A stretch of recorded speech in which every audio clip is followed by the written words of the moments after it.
Hello, everyone, and welcome to the Jose Aliaga Show. Today, I have a special guest, a good friend and a political analyst. His name is Troy Coffin, and we're going to talk today about the new Michigan candidate for governor for this election, 2026. Hi, Troy. How are you? Hey, Jose. Thanks for having me. Of course, Troy. Good to see you. Always an honor and a privilege, Troy. You see, you build a brand. You know, Troy Coffin is a name a lot of people, wherever I go, Mackinac Island, the South, the North, East, West, everybody knows Troy Coffin. And I know you because you have a lot of wealth of knowledge and you have a passion for politics and you want to also support the right candidate. So, Troy, as you know, we have a new candidate for governor, Perry Johnson. Perry Johnson throw the hat to the ring, and you know he also announced that he's bringing $9 million for his campaign. And the reason I want to talk about this is because Perry Johnson is not just the typical candidate; he's a businessman, and I'm pretty sure before he's running, because keep in mind he ran before for governor. His signatures, he didn't have enough signatures. You know, Jocelyn Benson apparently play a game up there. I don't know, but appears that way. Perry Johnson says he had the signatures. The Secretary of State says he didn't. So his signature didn't qualify last time for the last race for governor. Then he tried to run for president. He couldn't make to 1%. But now he's running for governor again.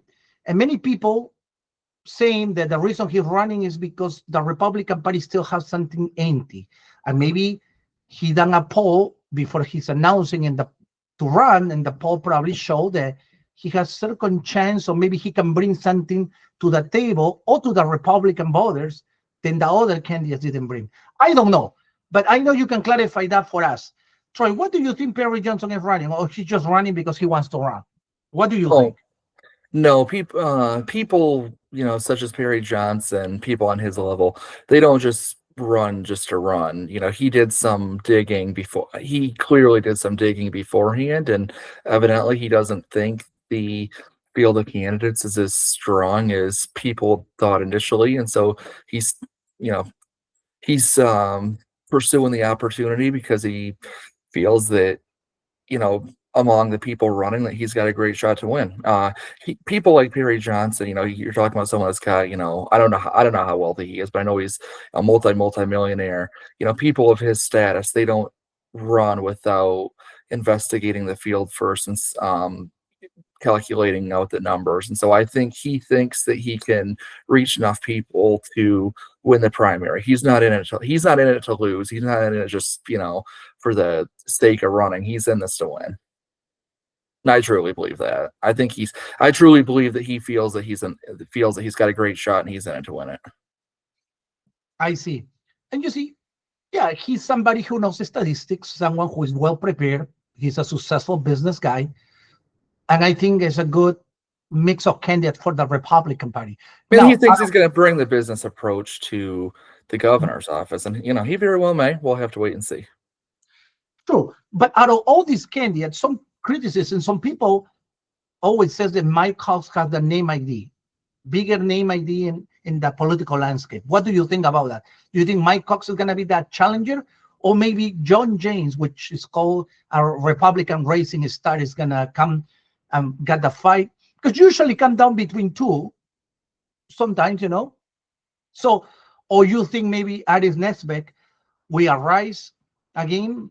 Or Tom Leonard, because Tom Leonard is very approachable. He's a former speaker. He knows how to work from the House, which is very important for a governor, because in the end of the day, the governor has to work with the state legislature to get things done. So out of all those guys, who do you think is going to be competitive? Because with what you're saying, Perry Johnson is going to be competitive for the race. Well, Eric Nesbitt is in Lansing leadership, but just because you're in leadership doesn't necessarily mean you're a household name in the general public. In fact, most people don't even know who their state rep and state senators are until election day. So just because Eric Nesbitt is popular and he's in the leadership in this state senate, I don't think he has the name ID. He might have the financial backing. I don't, as of right now, I don't think so. So I think right now it's more so between Perry Johnson, John James, Mike Cox are the upper tiers. And then, Ralph Reban surprised me raising $1 million. So that was my biggest concern with Ralph Reban is can he raise the money? And so far, he's raised an okay amount of money. Now, granted, 1 million isn't nearly enough for a gubernatorial race. That's, if he was running in a congressional seat, 1 million would be amazing at this point. So that's something to keep an eye on. But yeah, I think as of right now, today, it's between Mike Cox, John James, Tom Leonard. We'll see how Perry Johnson does. It really made a headway in the news the last couple of days. And like you said, he's going to spend $8 to $9 million is what I read in the Detroit News, and that's a lot of money. So he's definitely, I think in the next 2 to 3 weeks, you're definitely going to know the name Perry Johnson. The biggest question mark, obviously, is can he get the signatures this time? He is entering the race fairly late. It is end of January. Signatures are due sometime in April. I can't remember the exact day. I think it might be April 20th. Can't remember though. But so yeah, he definitely has to make sure he gets on the ballot. And that's true for all the candidates. Right now, their number one priority has to be getting the signatures, because we saw James Craig was the front runner in 2022, and then he didn't get on the ballot.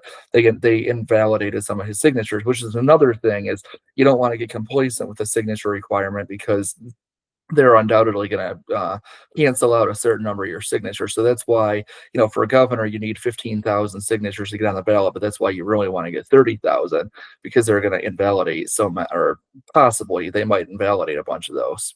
So, go ahead. Do you think Perry Johnson message is going to be, I am a business guy, I know who create jobs, I've done it before, and I'm the only one who can fight Duggan, because Duggan is going to be a challenge, because he's also a business guy. He turned around Detroit, like it or not. He did a good job in Detroit. Mm-hmm. So Perry Johnson is the profile they can fight that back, because he's going to say the other candidates are in office, they're in politics, and I'm a business guy, and I'm excited. That's going to be his game. That's why he's running, or it's not that. It's maybe just his statistics.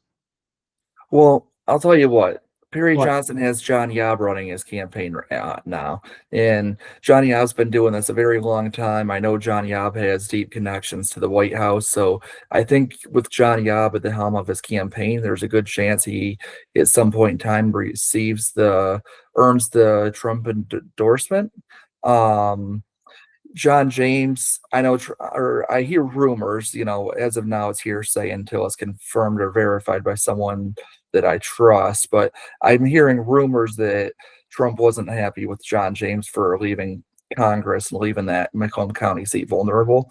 So John James is really taking a risk here, because if he doesn't win the nomination and get into the, win the governorship, his political career is all but over. So he's taking a chance. He's putting all hands on deck for himself. So John James isn't going to go away without a fight. He's in this for the long haul. But yeah, I mean, in Michigan, in a race that's voted on by the general public in a primary, you get the Trump endorsement, you're in really good shape. Now, I think Perry Johnson's angle is, look, in 2022, Tudor Dixon got the Trump endorsement. That's all fine and good. She won the primary. But between August and through November, she didn't do well, raising money and, financing, which is really bad for all three of the main candidates, for her, Matt DePerno, Christina Caramo. And so I think Perry Johnson's going to raise the point of, if I become the nominee, financing is not going to be an issue because I can self-fund. So I think Perry Johnson's going to point to Tudor Dixon's flaws in her fundraising efforts against Whitmer, and he's going to say, look, that's not going to be the same problem with me because I've got all this money to spend. And I think some people might, might look at that and see that as a plus for him of, oh yeah, he can self-fund, so we don't got to worry about him running out of money at the end. So for what you're saying, I mean, Perry Johnson have already maybe better individuals with a lot of experience in the campaign. But for also you're saying John James, and you also say Mike Cox is going to be the challengers at this point.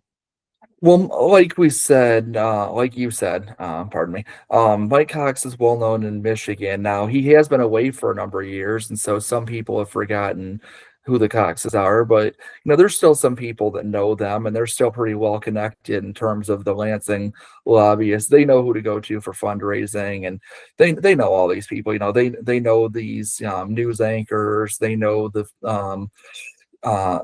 people that run these PACs, and so yeah, Mike Cox knows all the key players in Michigan politics, so he totally understands the landscape. As does obviously Tom Leonard, being the former speaker. Now we've talked about this before, you and I. Tom Leonard is a former speaker of the Michigan House, and people who in the past who have been the former Speaker of the Michigan House don't tend to do well in future elections. So we'll have to see, can Tom Leonard be the one to break through and become the anomaly here, because all the past House speakers didn't go on to do much after their speakership, at least not politically speaking. That's true. Those are facts. But also, Tom Leonard is well liked, though. He's well liked. Very. Whatever people, everybody or most people that I met says they like Tom Leonard. So Aris Nesbitt too. Though both individuals are likable, and both, in my opinion, they did a good job. But I know Perry Johnson is dumping $9 million in his announcement. That's a huge statement. I mean, it's not just I am running. $9 million is big time. I don't know at this point who raised the most money at this point, where Perry Johnson already declared $9 million. Who else He can essentially match Gretchen Whitmer on his own, which is crazy to think about, because that's the kind of money you need to win. Is you want to be right up there at 9, 10, maybe, I don't know, between 12 and 15 million by the end. And if he can raise 9 million on his own, and we already know that Perry Johnson is well connected in the higher circles. People of his status have a lot of friends that also have a lot of money. So I think Perry's going to be good to go when it comes to finances. My question with Perry is, will his message resonate? Because just because you have a lot of money, I mean, we saw in 2018 when Sandy Pencil ran against John James, he had a similar approach. Pencil, he spent a lot of his own money and had a lot of TV commercials, and he got his name out there. But John James got the Trump endorsement, and John James ended up winning. So I think a lot of it in Michigan, comes down to who is Trump going to endorse. So if someone else gets the Trump endorsement, then Perry might have to put even more money into this thing. But I do think it's possible to win without a Trump endorsement if you align yourself with Trump. When we're talking that kind of money, it's just that it makes it that much more difficult. That's true. So if you have a lot of experience in this and you have the passion, that's why I want to ask you, before I actually go to this question, I want to ask you, do you think Jocelyn Benson is going to use her title, her position as Michigan Secretary of State, to play tricks like last time? Because last time I think 3 or 5 got disqualified because they didn't meet enough signatures. Do you think it's going to happen again? I don't think it's going to happen again, because I think the consultants running these respective candidates' campaigns are going to do a much better job making sure the signatures are valid. John Yob, especially, he's a very smart guy. He's been in the game for a long time. John James, he's got people like Tory Sachs and longtime GOP strategist behind him.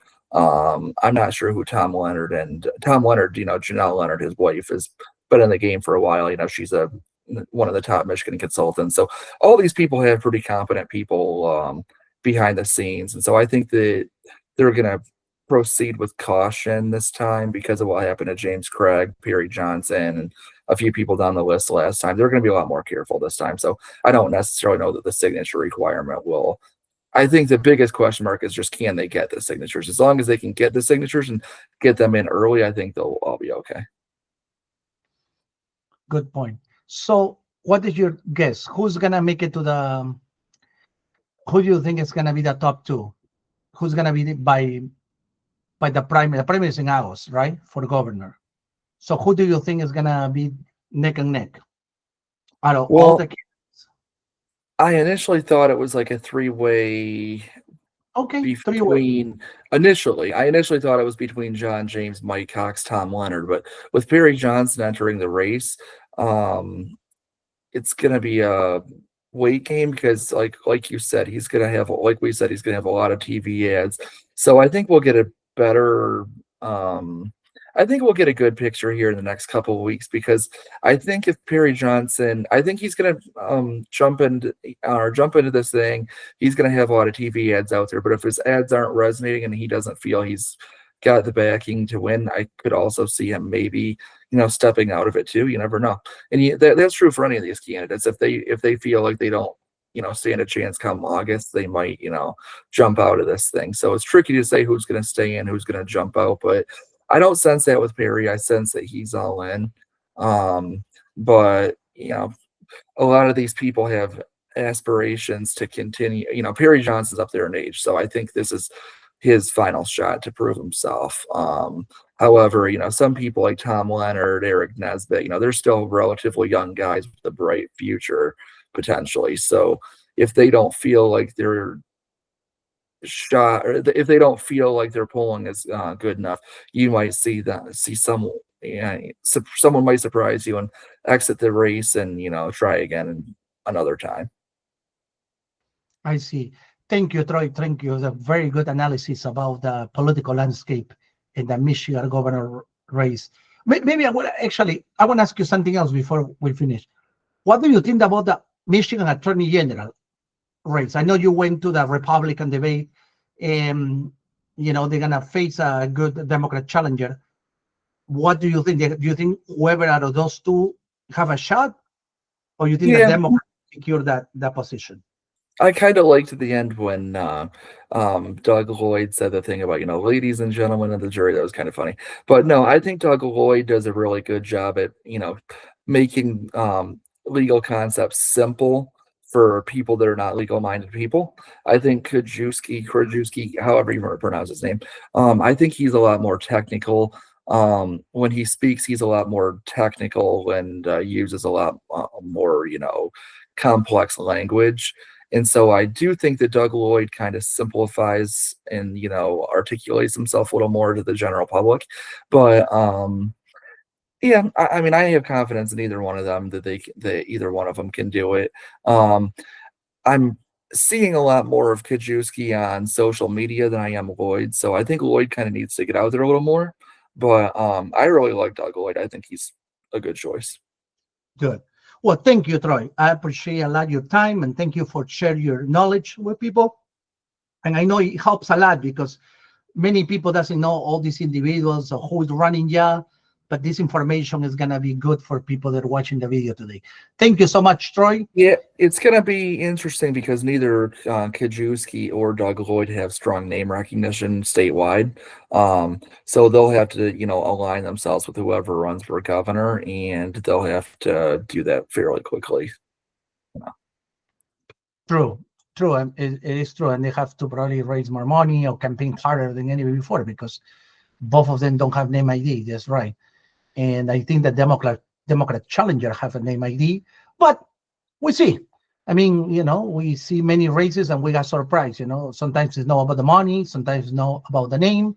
It's other factors. And this obviously is going to be a very interesting election with Mike Duggan in the race as independent, well-known candidate, and many others. So it's going to be interesting. It's hard to tell, but your experience or your knowledge today give me some idea. At least I'm thinking about other ways that I didn't think before this interview, because now, yeah, I guess we're gonna wait and see. But you brought good information today. Thank you, Troy. Thank you. Adios.